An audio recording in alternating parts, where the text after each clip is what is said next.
Hello my friends, and welcome back to the rabbit hole. In today's video, I wanted to have a chat about skincare myths. So I have 3 points in today's video. You can check the timestamps and links in the description box below if you would like to jump around.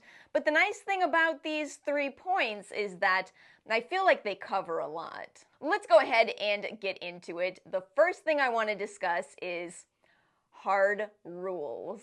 I feel perplexed as to why it seems that people kind of want hard rules. Maybe it's because, I guess I do get it. I guess if someone just lays out a list of rules, then skincare is sort of much more simple. Avoid fragrance, never use St. Ives apricot scrub. But at the same time, I feel like these hard rules keep getting more and more complicated, and that does become complicated. To elaborate further, you may have seen arguments such as, eye cream is a scam. That's a hard rule. It is true that some people are able to use a moisturizer all over their entire face and their eye area, but there are other people who find that they are more prone to milia, the little bumps under your eye area, and so they benefit from and not just an eye cream, but in some cases a very specific eye cream. To a little bit of a lesser extent, you may have seen people say certain skincare steps are optional, for example, toner and essence, and that's true. Not everybody needs to use a toner or an essence, but a lot of people find they do benefit from those steps in their skincare routine. Skincare is a subjective experience, and the truth about skincare is there aren't easy answers in terms of, can you just make a routine for me? Not really, because people have different preferences, they have different ingredients that work out well for their skin, and they have ingredients that don't work out for their skin. And I really feel this is how fragrance became such an enemy to the skincare community for a while. It's died down a lot more now, but you all remember, a few years ago, oh my gosh, everyone hated fragrance, and it was so frustrating for me to read comment sections wherein I would see people saying things like, I had no idea fragrance was bad, I'm gonna throw away my entire skincare routine and buy the products that this creator recommended instead. But the reality with fragrance is some people will not be able to use it. Some people will have bad reactions to certain fragrance ingredients. And I feel like that's always been part of what makes this extra complicated. The word fragrance can mean a lot of different ingredients, but companies can also spell out the fragrance in products. Couldn't you argue that rose water is a fragrance? When you see vanilla extract in a product, is that a fragrance? And frankly, you can make the case either way. You could say, oh, well, they're rich in antioxidants. Sure, but they still smell good. So which is it? Or maybe if instead of saying that everything that smells good is bad, maybe we can say, you know what? Fragrance seems to work for some people and not for everyone. I also feel like one of the strangest things that came out of the anti-fragrance era was this rise of, oh, but our fragrance is natural.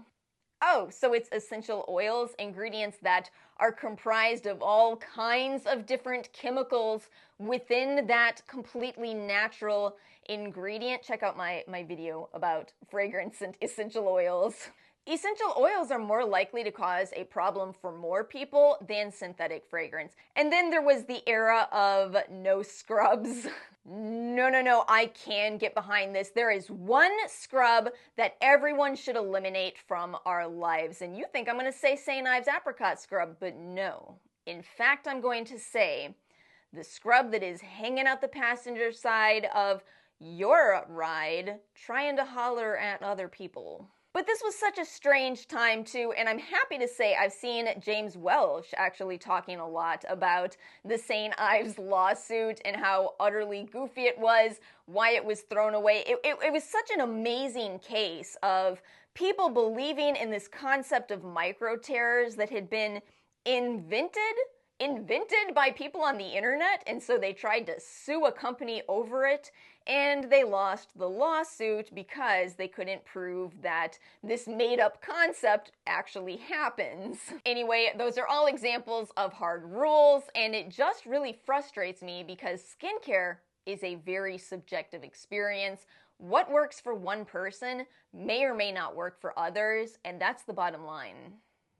Part 2, ingredients lists tell us everything we need to know about our skincare products. Okay, listen, this one is tricky for me because I am somebody who does pay very close attention to ingredients lists. I have to. I have allergies. I'm also someone who chooses to look for active ingredients at studied percentages, which requires disclosure from companies. That's a personal choice. I like to sit around and read our research, and I like to use products that come close to that research. But I do want to stress that this is a personal choice. You know, some companies will clap back at these kind of concepts and say, okay, but we've formulated our product, so even though it's using these lower percentages, it's still as effective. And I don't want to discount that there could be validity to that. There can be synergy in skincare products, but at the same time, let's all collectively not forget that the goal of skincare brands is to sell us products. So there's a real fine balance that we customers have to do in terms of, deciding what we are looking for in our products versus what companies are marketing to us. And what's important to know here is that you have two concepts. You have this concept of the ingredients list, and you have the concept of the formulation of those ingredients lists.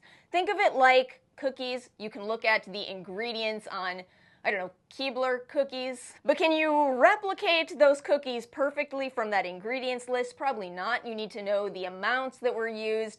You need to know how they were baked. What temperature were they baked at? And those are all the questions that the formulation answers, and that's not something that companies are going to tell us. So I think it's important to know that these are two separate concepts. Another really frustrating part of the ingredients conversation for me is that even the ingredients list, when it lists out an ingredient, that doesn't always tell us that much about that ingredient. And this gets relevant when we talk about skincare dupes. Sometimes I'll see people say, oh my gosh, I found a product that is $200 less than another product, and it still has this exact same ingredient in it. It's a dupe. This gets especially tricky with plant ingredients because the way they're grown, the way they're harvested, the amount of nutrients that they were provided with does make an impact. An example of this that I talk a lot about is ginseng. There are so many different forms of ginseng, but they may appear on the ingredients list as just ginseng extract. Well, tell me more about the ginseng. Tell me more. This is one I've talked so much about. SK2 uses an ingredient called galactomyces ferment filtrate, asterisk Patera. You gotta pay attention to that asterisk because galactomyces ferment filtrate is in all kinds of products. We are talking $10 for 5-ounce products. It's all over the place. So why on earth are there people spending this much money on SK2?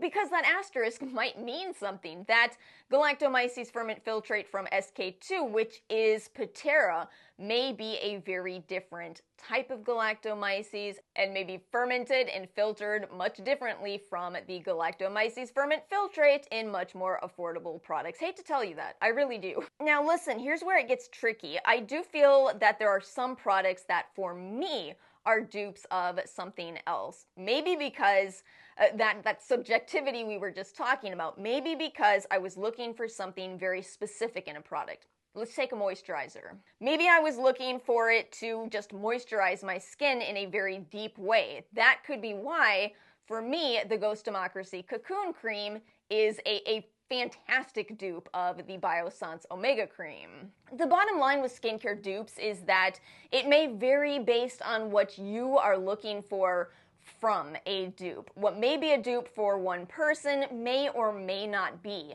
for another. Number 3, the goal of using skincare is to look younger. Listen, do I exist? Do I exist? People with acne who are buying products to address our acne concerns. Do we exist?